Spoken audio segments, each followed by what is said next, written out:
Good morning, Mr. and Mrs. Grimes. Brian Buffington here.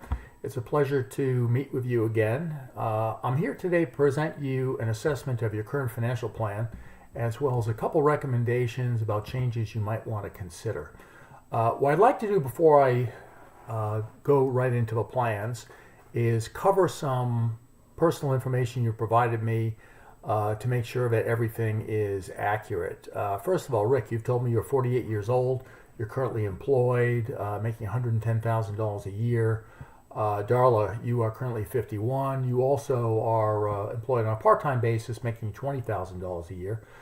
In terms of your retirement, Rick, you plan to retire at age 65.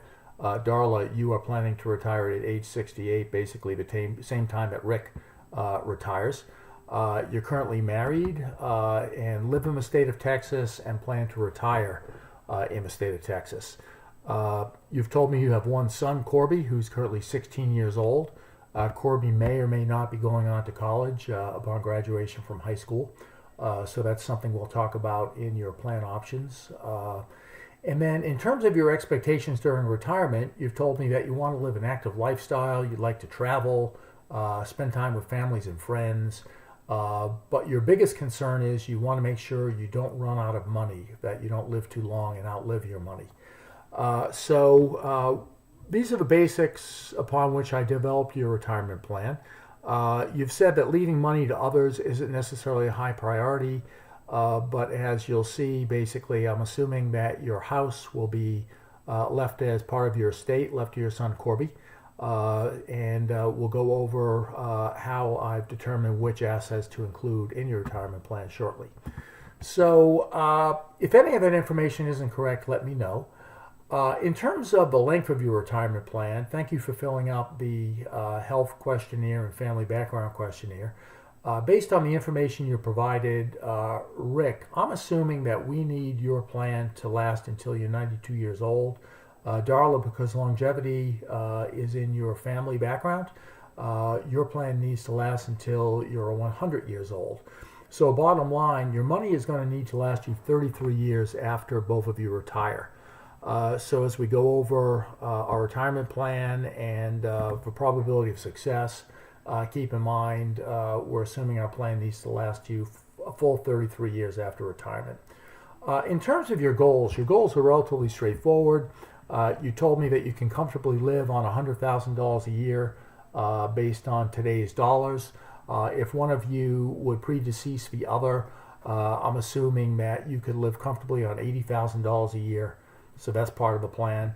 And the only other special request you had is you'd like to be able to purchase new vehicles every few years for the first few years of retirement. So I've included that in the plan. In terms of wants, you didn't explicitly say you want to set aside money for travel or money for Corby's college education. But I have included a plan scenario that allows you to do some pretty significant travel as well as fund Corby's college education if you so desire. So this is the background I wanted to cover with you and make sure I was totally on target. If anything is incorrect, please let me know and I can very quickly modify the plan. In terms of your current retirement assets, you gave me a list of all your financial assets. And as we'll see shortly, your financial assets total $930,000 plus $200,000 in terms of the value of your residence. For retirement planning purposes, I'm only including your 401ks and IRAs in the retirement plan. The other assets, money you have currently in a CD and your checking account, the value of your home, in terms of planning purposes, will remain in your estate. In the future, and that is a legacy that you could potentially leave to Corby if you so desire. So these investment assets are the foundation of your plan. You also had told me that you plan to collect Social Security at the standard age of 67, and that, Darla, you currently have a pension that will pay out $24,000 a year. That $24,000 is in today's dollars. And the nice thing about your pension is it will be adjusted for inflation. So that is all included in your retirement plan. Let's move on to your current household risk profile. Both of you were kind enough to fill out some risk questionnaires for me. Rick, you've indicated that you're willing to take a fair amount of risk on in terms of your financial assets. Darla, you're a little more conservative. What I've done is I've come up with an average risk score of 75. That's the midpoint between the two risk profiles that you filled out. And we're going to recommend that you move into an investment portfolio that has slightly higher risk that is associated with a score of 75. And specifically, the investment profile we're going to recommend for you is one called the Total Return 2 portfolio. It's a portfolio that's 72% stock versus 28% bonds. Your current portfolio is more conservative.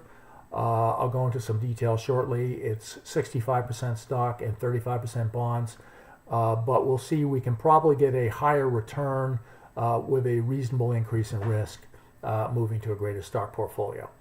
To give you an understanding of what the risk is associated with this portfolio we're recommending, if you had this portfolio during the Great Recession, you would have lost 33% of its value from peak to trough.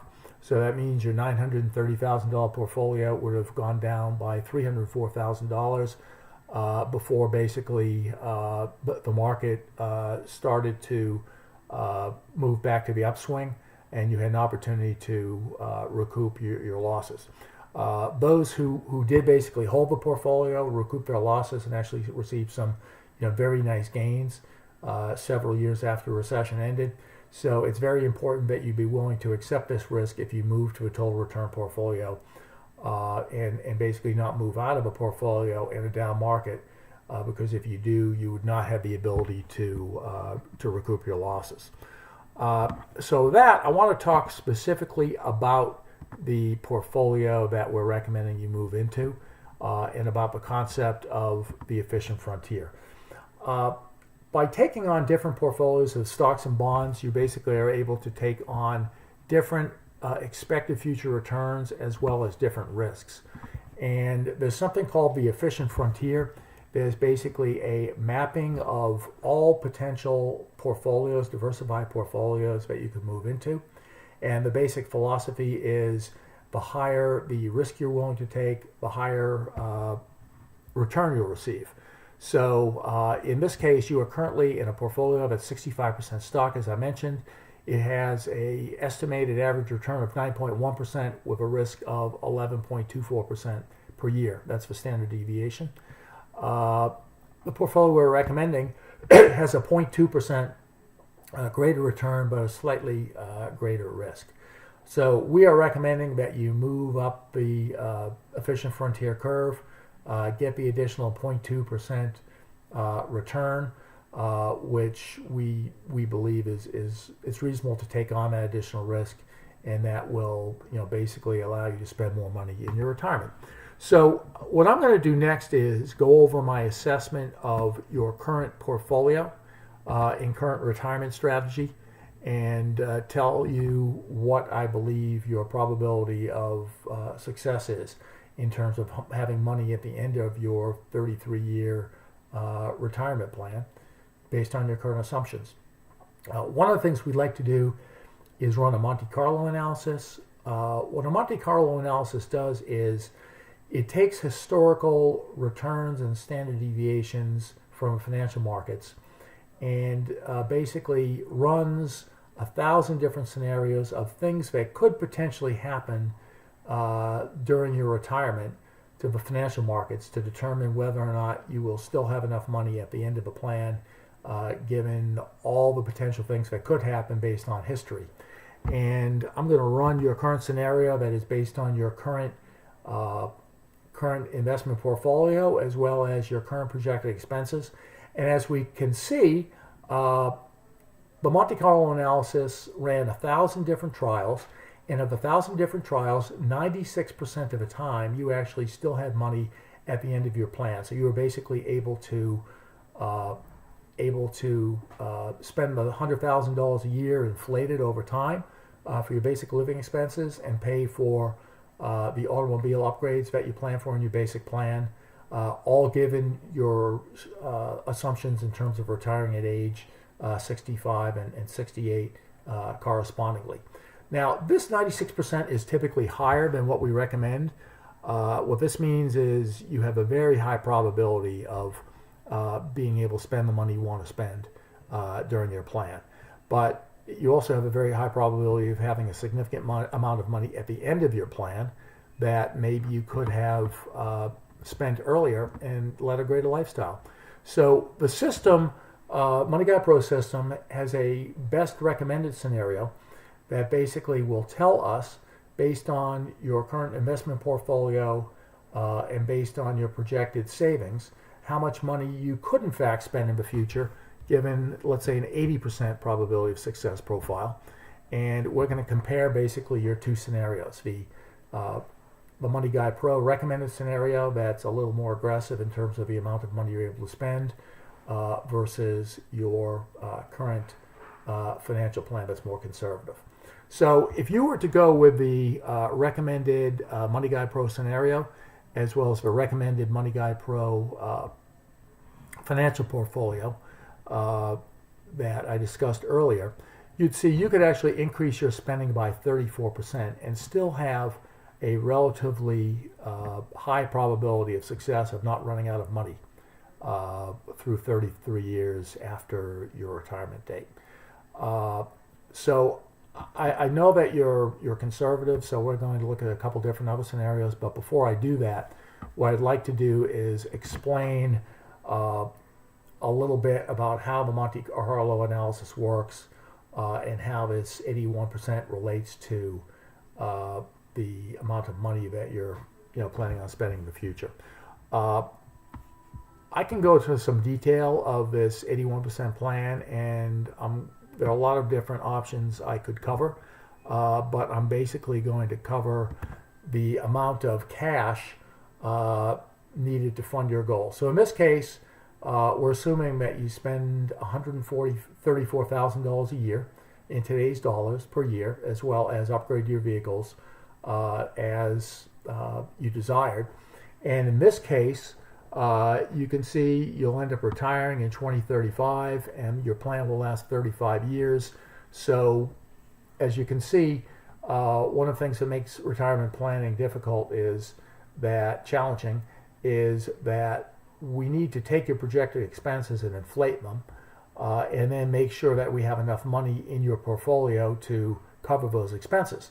And in this case, we're saying by the end of plan, by the time that Darla reaches 100 years of age, the annual living expenses we need to plan for will be $724,000 a year.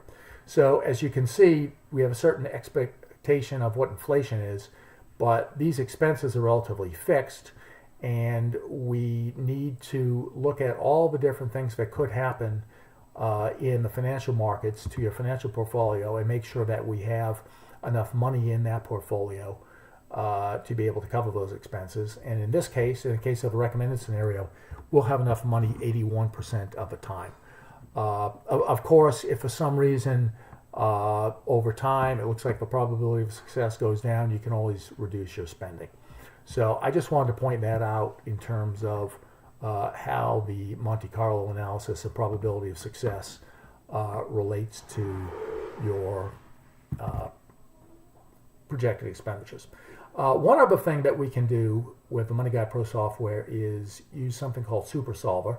What I previously did is I basically solved for how much you could spend if you wanted to hit a 80% probability of success rate. With Super Solver, we can determine how much you could spend based on a probability of success that maybe you're more comfortable with. And as I mentioned, the probability of success that we typically like to use is between 80 to 90%. For you, I will take the midpoint. Let's say we're targeting an 85% success rate. We will find out how much money you could spend versus your $100,000. And that answer should pop up shortly.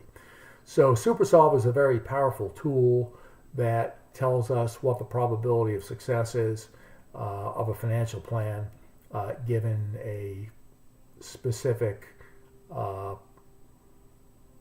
amount of money being spent. And this will pull up. So in the case of targeting an 85% probability of success with all your variables, with retiring when you want to retire, with saving how much you're saving, with your current financial profile, you can see you could actually afford to increase your annual spending from $100,000 to $128,000 or 28% and still have a success rate of 85%. So the next thing I'd like to do, we've assessed what your current financial plan looks like, and it looks like you have plenty of money in the plan. If anything, you're overly conservative. We've come up with a scenario of what would your retirement plan look like if you were much more aggressive in targeting an 80% success rate. Now what I'd like to do is discuss two separate scenarios that I've run for you based on our other discussions. You had told me that you might be interested in your son going off to a 4-year college after graduating high school and being able to pay for it. You've also said that you might be interested in doing some more significant travel. And you've also indicated that you might be interested in spending a little bit more money than $100,000 a year. So I've actually run two separate scenarios for you, and I've already done the work. There's something called PlayZone. That's a function of Money Guy Pro that allows me to do this. And I've taken the results from PlayZone and I put it into a what-if worksheet. And I've run two additional scenarios I'd like to consider. One scenario is where you increase your spending from $100,000 to $115,000 a year, where you pay for Corby's 4-year college education at State University, so 4 years of $25,000 a year of expense, and then you have budgeted for some pretty significant travel. In this case, I've budgeted for 5 $10,000 trips, multi-week trips around the world. And this is what I'm calling scenario 2. And if you were to want to execute that scenario, you'd actually still have an 87% probability of success. The last scenario I've run based on our discussions is maybe you'd be interested in retiring early. So what I have here is scenario 3, or option 3 is, Rick, if you decide to retire at 61, Darla, you decide to retire at 64, you want to keep your living expenses at $100,000 a year, you're very comfortable with that. Corby may not go off to college, and you could do some really significant travel. I've budgeted in $10,000, $12,000 a year trips for you during your retirement. You would actually have a probability of 88% success. So what I have here up on the screen are basically the 4 scenarios we've talked about. Your current plan that seems very conservative. The recommendation 1 that came out of a system that has an 81% probability of success. The option of you're doing significant travel, increasing your expenditures by 15%, and paying for Corby's college. And lastly, what I'm calling scenario 3 is retiring early and doing some very significant travel. So all this information is in the report I gave you. What I'd like you to do is take a look at it and get back to me with any questions. And I thank you for your time. Take care now.